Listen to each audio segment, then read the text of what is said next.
Welcome back, everyone. As we're still seeing the impact left behind Hurricane Harvey and are closely watching what Hurricane Irma could bring, many eyes are on Congress and how they will handle the emergency funding needed to aid these affected areas. So joining us now to discuss, we welcome Associate Professor of Political Science, Dr. Michael Bender. Thanks for joining us. Hey. Thanks for having me back. It's been a minute. Good to have you back. I had to be here this week. Yeah, definitely helpful because we need to explain the post-hurricane funding and what's going on with that. Well, actually, literally just today, just not even an hour or two ago, Donald Trump came to an agreement with congressional Democrats to tie the passage of Harvey funding to the debt limit ceiling increase that'll buy time until December. So Texas is going to get, well, FEMA's going to get almost $8 billion dedicated mostly to Texas. Okay. That's a lot. Okay, so wait, I've got to say this. That concerns me when they're giving that much money. Well, it's good that they're getting it. But they found it. Not just that, but can you imagine, where's this money going?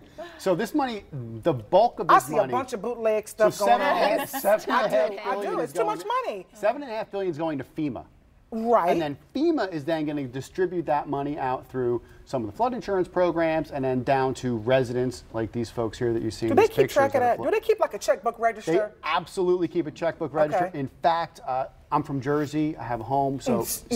Yeah. But also Sandy, 5 years ago, went through this. I have a lot of friends up there. I have a place up there. A friend of mine got Sandy funding via the feds. Took them almost 3 years to get it. Oh, wow. Really? And now they're coming back looking for the money back. No. Shut up. How common is that? Not uncommon. So is it essentially a loan that people are getting from FEMA? No, it's money given to fix your properties back to, and sometimes if I's aren't dotted or if they think T's aren't crossed, they can come back for that money.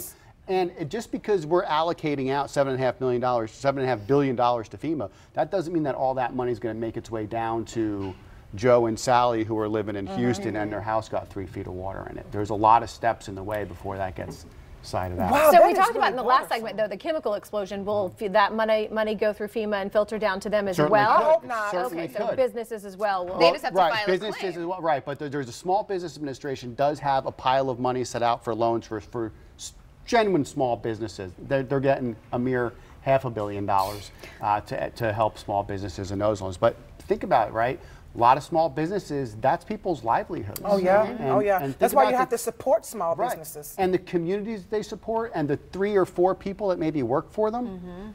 So all this stuff takes time, and you have to think about the devastation in these places and you know what we're looking at potentially here in next week or so in South Florida. We're not going to speak that, Dr. Bender. Don't put that kind of juju into the air. So listen, okay, when we're talking about money, I've always wondered, when a state of emergency is declared, is that just all about money?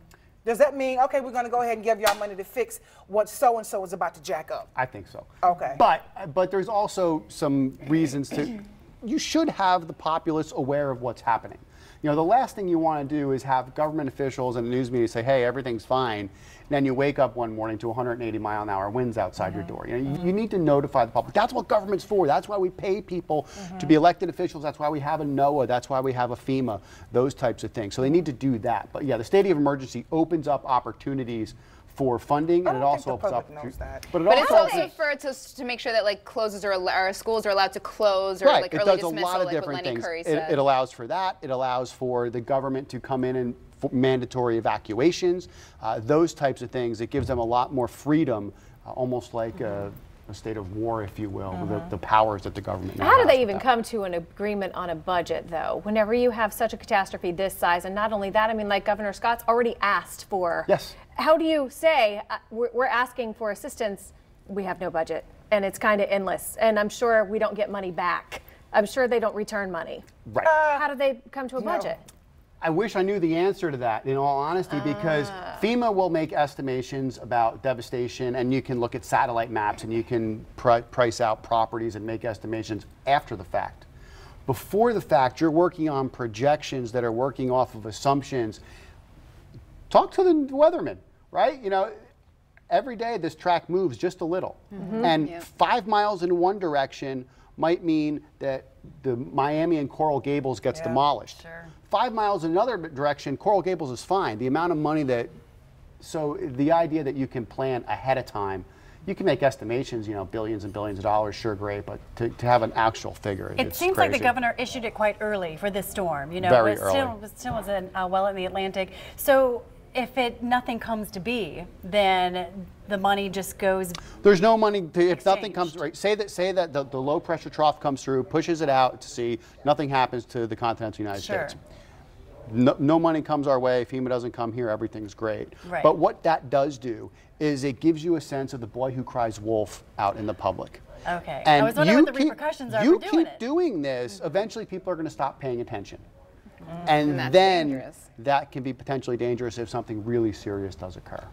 Did he do it this early because of what happened with Harvey? So he wanted to get in line a little I bit think sooner? I think there's part of it's getting in line, and part of it's because Harvey happened and Houston didn't evacuate. The last thing you want to do as a politician, forget about the fact that he's running for Senate next year, and that's on his plate. But the last thing you want to do as a person is feel responsible for any deaths. Oh, absolutely. And so he's getting in front of it. He's being overly cautious, I think, in certain circumstances, and I think that played into it a lot. But with this election, does that mean that like a hurricane is almost like an audition for what you could do next in a higher position? These are great opportunities for press. I mean, look back historically.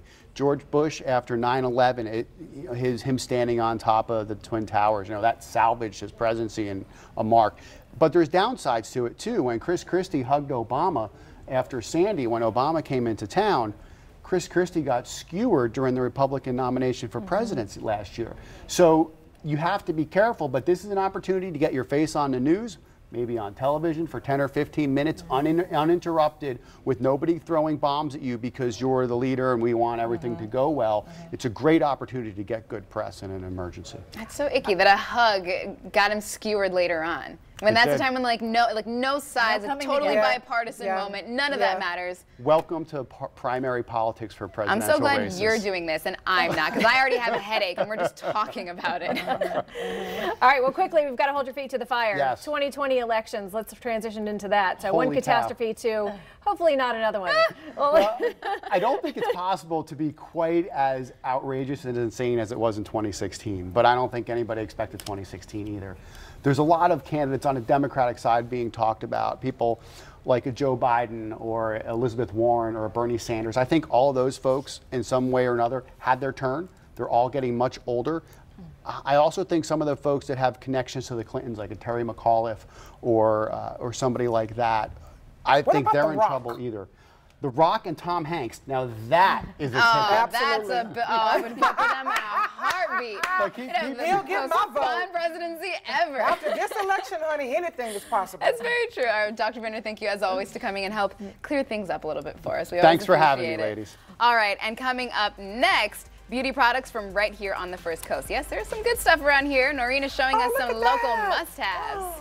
Latest shorts. Oh, that is Where Kitty, this I didn't see that.